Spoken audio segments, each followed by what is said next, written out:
அகிலமெங்கும் உள்ள தமிழ் நேயர்கள் அனைவருக்கும் பரம்பரை ஜோதிடர் உங்கள் மனோ பாலாஜியின் அன்பான வணக்கம். மீனராசி நேயர்களுக்கு 5 கிரக சேர்க்கை.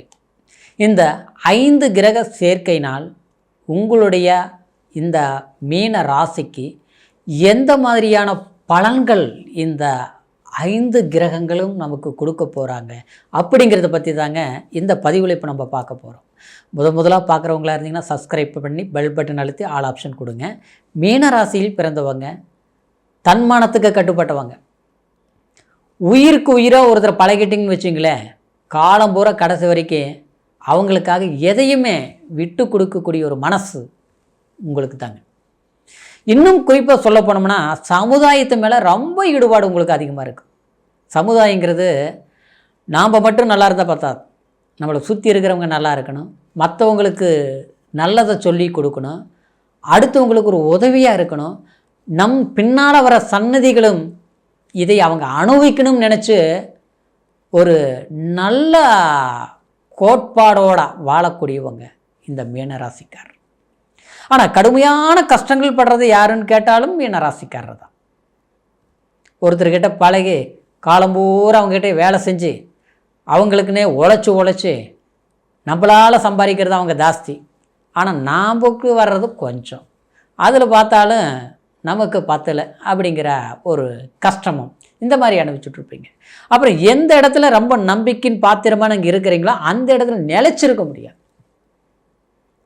அந்த இடத்துல ஏதோ ஒரு சூழ்நிலை காரணமாக மற்றவங்களுடைய உதாசனைப்படக்கூடிய ஒரு தன்மையினாலேயோ அந்த இடத்த விட்டு வெளியேறக்கூடிய ஒரு சூழ்நிலைகள் வேலையில். அப்புறம் பார்த்தோம்னா உங்கள்கிட்ட ரொம்ப திறமை இருக்கும், அப்படியே ஒரு பிளான் பண்ணிங்கன்னு வச்சுங்களேன், இதை இப்படி செய்யலாம், அதை அப்படி செய்யலாம், அப்படியே பெரிய அளவில் கெஸ் பண்ணுவீங்க. திறமை, அந்த திறமை உங்கள்கிட்ட ரொம்ப அதிகமாக இருக்கும். அதாவது எல்லை தாண்டி ஒரு விஷயத்தை கடந்து போய் அப்படியே அதை டிசைட் பண்ணுவீங்க. இது இப்படி செஞ்சால் கரெக்டாக இருக்குது, அது அப்படி செஞ்சால் கரெக்டாக இருக்குது. ஆனால் இந்த மாதிரி சில விஷயங்கள் எல்லாமே அற்புதமாக அடுத்தவங்களுக்கு ஐடியா கொடுத்து நீங்கள் போய் அவங்களுக்கு பிரச்சனைகளை தீர்த்து வைப்பீங்க. ஆனால் உங்களுக்கு 10 பைசா பிரயோஜனம் இருக்காது. இப்படியே சில காலம் எல்லாமே கடந்து வந்துட்டீங்க. வெளியில் அருமையான பேர், வீட்டுக்குள்ளே பார்த்தோம்னா எல்லாம் மற்றவங்களுக்கு தெரியுங்க, நமக்கு என்ன செஞ்சீங்க, யாருக்கோ பாடுபடுறீங்க, நமக்கு என்ன பண்ணீங்க, ஏன்னா நாம் தான் ரொம்ப நல்லவங்களாயிட்டுமே, அடுத்தவங்களுக்கு என்ன ஓடி போய் உதவி செய்கிறது. நம்ம குடும்பத்தில் பண்ணுறது பண்ணுவோம், குறைன்னு வச்சுக்க மாட்டோம், இருந்தாலும் சுயநலமாக வாழ தெரியல. அதனால் வீட்டில் இருக்கிறவங்க நம்மளை ஏன் இப்படி இருக்கிறீங்கன்னு கேள்வி கேட்குற அளவுக்கு இருக்குது. ஆனால் நம்மளுடைய வழி நேர்மையான வழி. இப்படி அடுத்தவங்களை நீங்கள் உருவாக்கி வச்சாலும் நல்லது செய்தாலும், ஆனால் அடுத்தவங்களுடைய நல்ல விஷயங்கள் உங்களுக்கு அடுத்தவங்களுடைய உதவி எப்போவுமே உங்களுக்கு சேராது, டிஸ்டர்பு தான் சேரும். பக்கத்து இடத்துக்காரர் இருக்கிறாங்க, பிரச்சனையாகி போச்சு. கூட பிறந்தவங்க இருக்கிறாங்க, பகையாயிட்டாங்க. இன்றைக்கி அக்கா தங்கச்சி இருக்கிறாங்க, எல்லாம் சின்ன வயசுலேருந்து எங்கள் அப்பா அம்மா பார்க்கல, நான் தாங்க பார்த்தேன், ஆனால் இன்றைக்கி பார்த்து என்னவோ நம்மளை ஆகாதவங்க மாதிரி பார்க்குறாங்க. இப்படி பெற்ற குழந்தைங்க இன்றைக்கி அவங்களுக்கு பார்த்து எல்லாமே செஞ்சோம், ஆனால் இன்றைக்கி அவங்களுடைய செயல்பாடு பார்த்தோம்னா சொல் பேச்சு கேட்க மாட்டேங்கிறாங்க. ஆனால் அவங்களும் ஒரு நல்ல நிலைக்கு நான் உருவாக்கிட்டேன், அந்த திருப்தி எனக்கு இருக்குது. இப்படி ஒரு பல விஷயங்கள் நல்லது இருந்தாலும் சில விஷயங்கள் நீங்கள் ஒரு வேதனைப்படக்கூடிய ஒரு சூழ்நிலை இருந்தது பார்த்தீங்களா, அது எல்லாமே இந்த 5 கிரக சேர்க்கைங்கிறது உங்களுடைய ஜென்மத்திலேயே சுக்கிரன் உச்சம், உங்களுடைய ராசிக்கு 6ஆம் அதிபதி, அதாவது சூரியன் ஜென்மத்தில். அப்போது 6ஆம் அதிபதிங்கிறது நோய் நொடி, கொஞ்சம் உடல் ஆரோக்கியத்தில் கொஞ்சம் கவனமாக இருந்துக்கணும், சரிங்களா? அதே நேரத்தில் அடுத்தவங்ககிட்ட பணம் கொடுத்தது பார்த்தீங்களா, இந்த நேரத்தில் போய் நீங்கள் ஃபைட் பண்ணலாம். ஃபைட் பண்ணால் சண்டை போட வேண்டாம், சரிங்களா? எனக்கு வேணும்னு கேட்டால் கிடைக்கிறதுக்கு வாய்ப்புகள், அதிகமான வாய்ப்புகள் இருக்குது. அவர் பார்த்தோன்னா ஜென்மத்தில் ராகு இருக்கிறனால மனசோர்வு உங்களுக்கு உண்டாகிட்டு இருந்திருக்கும். சிலரில் பார்த்தோம்னா ஹாஸ்பிட்டல் செலவு பண்ணிகிட்டு இருப்பீங்க, மருந்து சாப்பிட்றோம், மாத்திரை சாப்பிட்றோம், ஒன்றும் சரி வர மாட்டேங்குது. இது 1.5 வருஷ காலகட்டமாக போராட்டமாக போயிட்டுருக்குது. எத்தனையோ சித்திரவதைப்பட்ட, ஆனால் இப்போ பட்டுட்ருக்கிறது ரொம்ப கஷ்டமாக இருக்குதுங்க. இப்படிலாம் பண்ணிவிட்டு அது எல்லாமே ஓரளவுக்கு தீர்வாகும், சரியாகும். அப்புறம் புதன் 7ஆம் அதிபதியும் 4ஆம் அதிபதியும் உங்களுடைய ராசியில், அது வந்து ஏப்ரல் 13ஆம் தேதி வரைக்கும் உங்களுடைய ஜென்மத்தில் இருக்கும். அதாவது ஏப்ரல் மன்னிக்கணும், அதாவது மே மாதம் 6ஆம் தேதி வரைக்கும், ஏப்ரல் 13ஆம் தேதி வரைக்கும் சூரியன். சரிங்களா? அப்போது இந்த ஒரு காலகட்டத்தில் உங்களுடைய கலஸ்திரஸ்தானாதிபதியும் சுகஸ்தானாதிபதியும் புதன் உங்களுடைய ஜென்மத்துக்கு வர்றது போது, அதாவது குடும்பம் திருமணம் ஆகாதவங்களுக்கு திருமணம் ஆகும், திருமணம் ஆகி சில கொஞ்சம் ஏதோ சூழ்நிலை பிரிஞ்சு இருக்கிறவங்க ஒன்று சேருவீங்க. அப்படின்னா சண்டை சலுப்பு மட்டும் ஒரு காரணம் கிடையாது. வேலையினால் நம்ம தள்ளி இருப்போம். சிலர் பார்த்தோம்னா ஒரே வீட்டில் இருந்து சங்கடத்தில் இருப்போம்.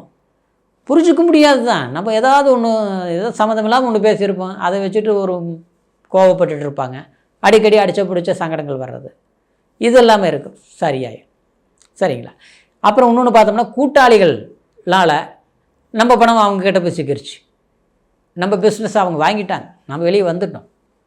அப்புறம் பார்த்தா வர வேண்டிய பணம் வரல, நாம் ஏதோ ஒன்று புதுசாக ஆரம்பிக்கலாம்னா நமக்கு இந்த வாய்ப்பு இல்லாமல் இருக்குது. இந்த மாதிரி விஷயங்களுக்கு எல்லாமே தீர்வுக்கு, ஒரு பிரச்சனைகளுக்கு ஒரு முடிவுக்கு வந்துடும். இப்படி அதே நேரம் ஜென்மத்தில் சனி இருக்குது இல்லையா, அதான முக்கியம். சரிங்களா? இந்த ஜென்ம சனி 2.5 வருஷம் இருக்கும், இந்த மார்ச் 29ஆம் தேதியிலிருந்து. அப்போது இந்த ஜென்ம சனிங்கிறதுனால நமக்கு கொடுக்கல் வாங்கல் பண விஷயம், வேலை செய்கிற இடத்துல மேல் அதிகாரிகிட்ட கவனமாக இருக்கணும். மேல் இருக்கிறவங்க விட கீழ் இருக்கிறவங்ககிட்ட தான் நீங்கள் எச்சரிக்கை இருக்கணும். நம்மளோட கீழே ஒரு வேலையில் செஞ்சிட்ருக்குறாங்கன்னு வச்சுங்களேன், நம்மள ஒரு மேனேஜர், ஒரு வார்த்தைக்கு சொல்கிறேன், நம்ம ஒரு சூப்பர்வைசர், நமக்கு கீழே ஒரு வேலையாட்கள் இருக்கிறாங்க பார்த்தீங்களா, அவங்கக்கிட்ட கவனமாக இருக்கணும். அவங்களால சில பிரச்சனைகள் உண்டுவாங்க, அவங்க செய்கிற தவறு நம்மளை பிரச்சனை பண்ணி வச்சிடும். இதனால் வேலை செய்கிற இடத்துலையும் கவனமாக இருக்கணும், பழக்க வழக்கத்துலேயும் கொஞ்சம் கவனமாக இருக்கணும், மற்றது ரீதியில் உறவு ரீதியிலையும் கொஞ்சம் நெருங்கி இருக்கிறத விட தேவைப்படும் போது போகலாம், இல்லைன்னா நல்லது சந்தோஷமாக இருக்கிறோம் அப்படின்ட்டு. உறவு ரீதியில் நெருக்கத்துடன் புதிய தொழில்கள் உருவாகிறது, ஒன்றா சேர்ந்து ஒரு பிஸ்னஸ் பண்ணுறது, அப்புறம் பணம் கொடுக்கல் வாங்கல வச்சுக்கிறது, இது ஆகாது. அது நண்பர்கள் வட்டாரமாக இருந்தாலும் அவ்வளவே தான். சரிங்களா? அடுத்தது வந்து நீங்கள் முடிஞ்ச வரைக்கும் வீடு வாசல் வண்டி வாகனம் சம்மந்தப்பட்ட இதில் புதிய முயற்சிகள் எடுக்கிறோம்னா, வீடு வாசல் கொஞ்சம் ஆல்ட்ரு பண்ணலாம், அது பண்ணலாம், இது பண்ணலாம், ஒன்று விரயம் பண்ணுறதுக்கு பண்ணாமல் முடியாமல் இருந்த விஷயங்கள் அந்த மாதிரி விரயங்கள் பண்ணலாம், பண்ணி கிரயம் பண்ணலாம். ஆனால் காரு வீடு காரு அதாவது வண்டி பைக்கு இதெல்லாம் வாங்குறது கொஞ்சம் யோசிக்கணும். அந்த மாதிரி செஞ்சோம்னா அது நஷ்டத்தை கொடுத்துரும். சரிங்களா? ஏற்கனவே ஒரு அரசாங்க லோன் எதிர்பார்த்துட்ருக்கிறேன், அதிகமான கடன் வாங்கிட்டேன், இந்த வந்ததுன்னா கொஞ்சம் கம்மி லோன் வந்ததுன்னா ஏதோ கம்மி இன்ட்ரெஸ்ட்டில் ஏதாவது யாராவது கொடுத்தா கூட பரவாயில்ல, இதை அவசரத்தில் கொஞ்சம் கை நீட்டி தேவைக்கு மீறி வாங்கிட்டேன், ஆனால் இப்போ அதை கட்ட முடிய மாட்டேங்குது, வட்டியை கட்டிகிட்டு இருக்கிறேன், இதுக்கு ஏதாவது போகும் வழி கிடைக்குமா? கண்டிப்பாக கிடைக்கும். ஏன்னா ஜென்மத்தில் சுக்கிரன் சில பாக்கியங்கள் உங்களுக்கு ஏற்படுத்தி கொடுக்கும். 3ஆம் அதிபதி 8ஆம் அதிபதி வந்தால் உங்களுக்கு வந்து ஒரு எதிர்பாராத நன்மைகள் உருவாகும். ஒரு பெரிய மனிதர்களோட சப்போர்ட்டோ, இல்லை வந்து எனக்கு ஒரு நல்ல இடத்துல வேலை கிடச்சிருச்சு, இல்லையா ஒரு திடீர் அதிர்ஷ்டம் வந்தது, அது எப்படி வந்ததுன்னே தெரியல, எனக்கு ஆச்சரியமாக இருக்குதுன்னு நீங்கள் ஆச்சரியப்படுற அளவுக்கு நடக்கும். சரிங்களா? இதுதான் இந்த 5 கிரகத்தோடைய நிலைப்பாடு பயிற்சி. சரிங்களா? இது அற்புதமான ஒரு நல்ல தருணமாக இருந்தாலும் ஜென்மச்சனி, ஜென்மத்தில் ராகு இருக்கிறது, இதெல்லாமே கொஞ்சம் பலவீனம் தான். ஆரோக்கியத்தை நல்லா பார்த்துக்குங்க. ட்ராவல் பண்ணுறது கொஞ்சம் வண்டி வாகனத்தில் கொஞ்சம் பொறுமையாக போயிட்டு வாங்க. அப்புறம் கணவன் மனைவிக்குள்ளாலும் கொஞ்சம் பொறுமையாக விட்டு கொடுத்து போங்க. குழந்தைங்க கிட்டேயும் அன்பாக சொல்லுங்கள். சரிங்களா? சொல் பேச்சு நம்ம பேச்சு வச்சுக்க மாட்டாங்க. ஆச்சுங்களா? இதெல்லாம் கொஞ்சம் இது பண்ணிக்கங்க. இருந்தாலும் இது கோச்சார பலன். சரிங்களா? பிறப்பு ஜனனஜாதத்தில் லக்னம், அப்புறம் பார்த்தோம்னா தசா புத்தியெல்லாம் ரொம்ப டாப்பாக இருந்ததுன்னு வச்சுங்களேன், இதெல்லாம் எதுவுமே இல்லை, எல்லாம் நல்லா தூள் கிளப்பிடுவீங்க. சரிங்களா?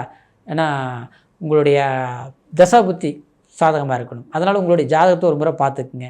நம்மக்கிட்ட பார்க்கணும்னு நினச்சிங்கன்னா கீழே இருக்கிற நம்பருக்கு ஃபோன் பண்ணி பிறந்த தேதி, பிறந்த நேரம், பிறந்த ஊர் 3ஐயும் தெரியப்படுத்தி முழுமையான பலன்களை தெரிஞ்சுக்கிட்டு உங்களுடைய வாழ்க்கையில் எதிர்கால தேவைகள் அற்புதமாக நிறைவேறி உங்களுடைய சந்தோஷம், மகிழ்ச்சி அற்புதமாக நிலைச்சி நிற்கணும், எதிர்கால தேவைகளை நிறைவேறணுங்கிற வாழ்த்துக்களோட மீண்டும் அடுத்த பதிவில் சந்திக்கிற வரைக்கும் நன்றி, வணக்கம்.